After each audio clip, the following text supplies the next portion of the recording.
Tank, strong. He has the power. Rank is good and everything fast, but I think Tank is stronger. What's good, YouTube? It's your boy, Blue Blood Sports TV, back at y'all with another one.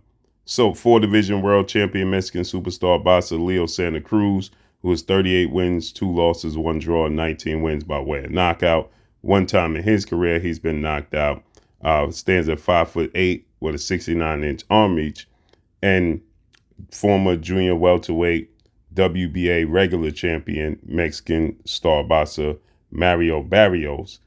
They both weigh in on this highly anticipated showdown with a former foe of theirs. Mario Barrios is now 27 wins, 2 losses, no draws, 18 wins by way of knockout. He himself was knocked out once in his career, 27 years of age, 6 feet tall with a 71-inch arm reach, okay? Mario Barrios, he faced off against undefeated 3-division world champion superstar boxer Gervonta Tank Davis, who has a record of 28 wins, no loss, and no draw, 26 big wins by way of knockout. He is 28 years of age, 5'8", 5'5" with a 67-inch arm reach. Mario Barrios, he faced off against Gervonta Tank Davis June of 2021, where he was knocked out in the 11th round of their showdown. Now, Gervonta Tank Davis, keep in mind, these were back-to-back fights, okay? Gervonta Tank Davis, he fought Leo Santa Cruz, which was October of 2020, and he knocked Leo Santa Cruz out brutally in the 6th round of their fight, okay?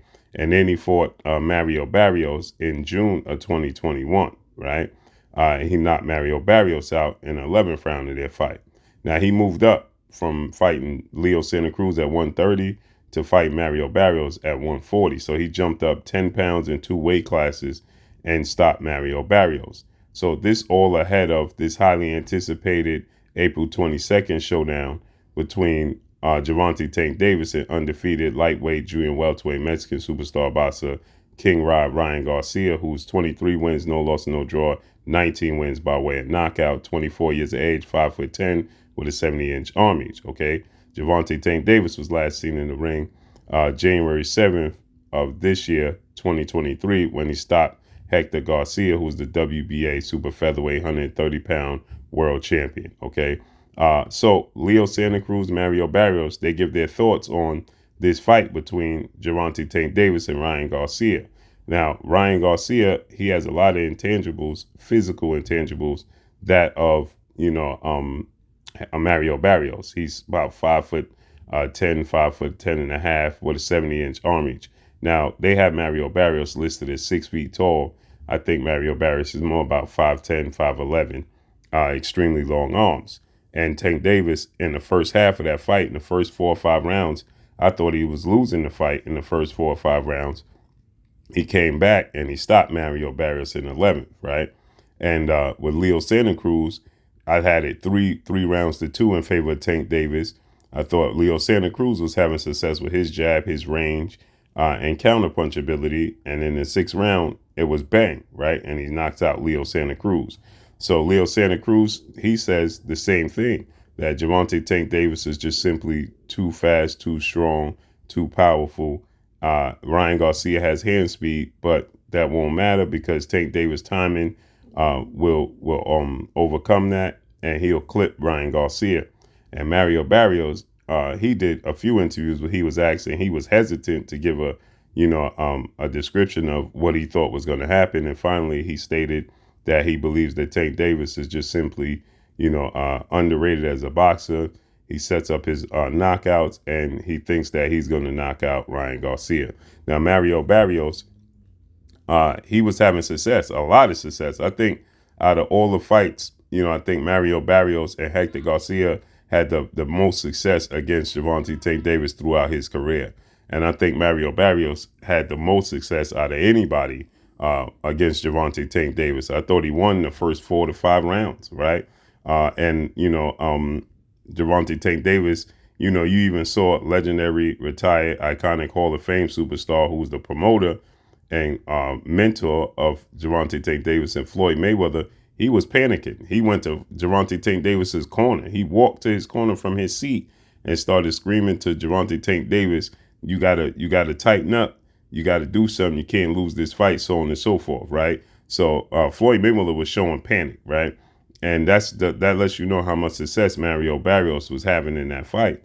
And when it was all said and done, Gervonta Tank Davis made the adjustment. And in that 8th round, he clipped Mario Barrios twice, and then he stopped him in the 11th round. So he dropped him 3 times in the fight total and got an 11th round knockout stoppage victory over Mario Barrios, right? And so Mario Barrios, he stated that Tank Davis's ability to make adjustments in his boxing ability gets overlooked. And this is something that I have been stating for quite some time, that everybody gets enamored with Gervonta Tank Davis's power, his punching power, right? And everybody overlooks his ability to make adjustments and, to box. I thought his best performance was the fight with Pitbull Cruz when he hurt his hand in, I believe, the 5th or 6th round. And then he made the adjustment. And then Gervonta Tank Davis, he was utilizing movement. This is the first time he faced a guy in his professional career that was smaller than him. Now, maybe he faced a guy smaller than him in the amateurs, but as a professional, Pitbull Cruz is 5'3" with a 63-inch arm reach. So Gervonta Tank Davis had to adjust to punching down opposed to punching up throughout his career, okay? And he utilized the ring lateral movement, side-to-side movement fighting on his back foot, mixing it up, fighting on the inside. Isaac Cruz was very, very prepared for Gervonta Tank Davis's hooks, his punches. He was catching his punches. He was very, very equipped to defensively to deal with Gervonta Tank Davis' offensive output. And Gervonta Tank Davis had to make adjustments, and he did. He made some beautiful adjustments, and I thought that was his best performance because he showed his ring IQ and his ability to box. And that just gets overlooked and underrated. So Mario Barrios, he's one, who's seen it, firsthand because he was winning the fight and Gervonta Tank Davis made mental adjustments. He adjusted to what Mario Barrios' size, his length, his counterpunch ability, his combinations, his hand speed, and he got the job done, right? And again, Hector Garcia is a southpaw, who has a high ring IQ, is an Olympian, has respectable power, undefeated, coming in with an extreme amount of confidence, coming off of 2 of the biggest wins of his career. And, Hector Garcia was winning the fight, I thought. I thought he was outboxing and Tank in the first half of the fight. And then Tank made the adjustment, and then he stopped Hector Garcia as well. So I just think he don't get enough credit for his ability to make adjustments and his ability to box because everybody in 28 fights, he's knocked out 26 of those opponents. So I think that, it gets overlooked, right? And I think that, the fact that Ryan Garcia, he's made adjustments because you see in that fight when he faced Olympic gold medalist Luke Campbell, British lightweight star title contender, Luke Campbell dropped Ryan Garcia, right, with a left hook. And obviously Luke Campbell's a southpaw, but the difference is Luke Campbell's about 5'10" with a 70-inch arm reach. And Ryan Garcia stated that the height and the reach was underestimated. He misjudged the distance where Luke Campbell can still touch him, right?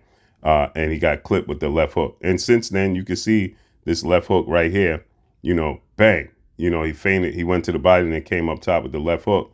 And since then, many fighters, well, not many, but Ryan Garcia's opponents have attempted to land that punch and have not been successful, but they're not the caliber of fighters that Gervonta Tank Davis is. Gervonta Tank Davis will find a way to hide that left hand if he truly feels like that's his key to victory. He'll find a way to hide the left hand and be able to land the left hand. But the thing is, Gervonta Tank Davis is just as good with his left and his right. Right. And that's another thing that gets swept under the rug. He's good with setting up using his right hand, his right hook, his right uppercut, right, his jab, to set up punches. And I think that that's what's going to be, the difference maker because the experience, the understanding, the poise of Gervonta Tank Davis, where Ryan Garcia has not been here. OK, Ryan Garcia has not been on this stage. He don't know what to expect when you're dealing with a guy Gervonta Tank Davis's caliber and the ability to make adjustments to Ryan Garcia's hand speed. Ryan Garcia opens up extremely wide with his punches. He gets overconfident in his hand speed and his power. He throw hooks very wide from distance that he's not, that's not proper, that he could get counted. And I think that ultimately that's going to show up against Gervonta Tank Davis. And I think that Gervonta Tank Davis is ultimately going to clip Ryan Garcia in about the 11th round like he did Mario Barrios. And I think he's going to get a knockout in the 11th round. But this is why it's so interesting, and I can't wait to see how it unfolds. But drop a comment in the comment section. Let me know what y'all think. Y'all already know what it is. It's your boy Blue, Blue Blood Sports TV. Hate, like, comment, and subscribe. Follow me on Instagram at Blue Blood Sports TV, all one word. I'm out. You're watching Blue Blood Sports TV. Wow.